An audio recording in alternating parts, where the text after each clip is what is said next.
हिंदी मित्रों, कैसे हो आप सभी स्वस्थ होंगे, मस्त होंगे। सबसे पहले आप सभी को नव वर्ष की हार्दिक शुभकामनाएं।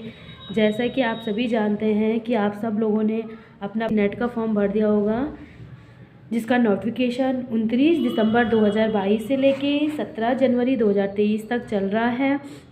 और जिन्होंने नहीं भरा है वो भी भर लीजिएगा और सब के सब तैयारी में जुट जाइए, क्योंकि हम लोगों के पास समय बहुत ही कम है। ये सोचिए 21 फरवरी से शुरू पेपर है 10 मार्च तक, तो आप ये सोचिए हमारे पास ज़्यादा से ज़्यादा 30-35 दिन होंगे, 45 दिन होंगे हमारे पास, ठीक है। अब ये सोचिए 2 महीने भी जब हमारे पास पूरे नहीं हैं तो हम लोगों ने तैयारी कैसे करनी है।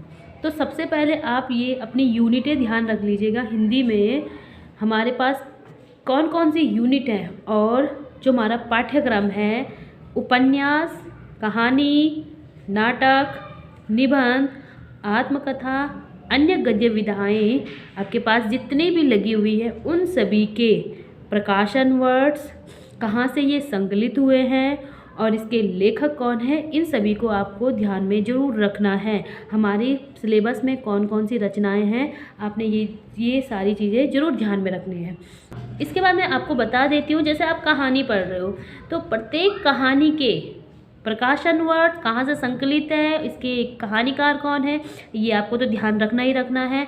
इसके बाद आप जो कहानीकार हैं उनके बारे में जीवन परिचय भी ज़रूर ध्यान रख लीजिएगा। और साथ ही जो कहानी हमारे सिलेबस में लगी हुई है, चाहे माना कि हमारे पास राही लगी हुई है या चंद्रदेव से मेरी बात लगी हुई है, बहुत सारी कहानियाँ हैं, तो आप इनकी विषय वस्तु भी ज़रूर ध्यान दीजिएगा। इस कहानी का क्या विषय वस्तु है, इसके उद्देश्य क्या है और इसके कथानक हो गया, पात्र चरित्र चित्रण भी बहुत ज़्यादा ध्यान में रखना है। प्रत्येक कहानी के पात्र, उपन्यासों के पात्र, ये सारी चीज़ों को आपको ध्यान में रखना जरूरी है, इम्पोर्टेंट है। इसके साथ ही इन यूनिटों के अलावा जो अन्य हमारे पास, जैसे कि आप जानते ही होंगे कि हमारे पास हिंदी साहित्य का इतिहास से लेकर के आदिकाल, भक्तिकाल और रीतिकाल, आधुनिक काल, भारतीय युग, द्विवेदी युग, छायावादी युग, प्रगतिवादी, प्रयोगवादी युग, ये सारे युगों को आपने अच्छे से पढ़ लेना है। इसके साथ इनकी विषय वस्तु भी पढ़ लेनी है और साथ ही हमारे प्रकाशन वर्ष के अनुसार कहानी का विकास क्रम, निबंध का विकास क्रम, उपन्यासों का विकास क्रम, आलोचनाएं, अन्य गद्य विधाओं, सभी आत्मकथा, जीवनी, संस्मरण, यात्रा वृत्तांत, इन सभी चीज़ों का विकास क्रम को आपको जाना जरूरी है और ये सारी चीज़ें आपको पढ़नी है। ये सोचिए आपने अभी से रिवीजन करना शुरू कर लेना है, क्योंकि हम किसी भी चीज़ के बारे में अभी डीप तो पढ़ नहीं पाएंगे क्योंकि समय कम है। तो आप ये कोशिश करें कि आप रिवीजन करना चालू करें। इसके साथ ही हमारे पास अन्य वैचारिक पृष्ठभूमि, जैसे कि मार्क्सवाद हो गया हमारे पास और गांधी विचारधारा हो गई, अम्बेडकरवादी लोहिया, ये सारी चीज़ों को भी आपने ध्यान में रखना है। भारतीय काव्य शास्त्र, पाश्चात्य काव्य शास्त्र, इनको भी आपने पढ़ना है।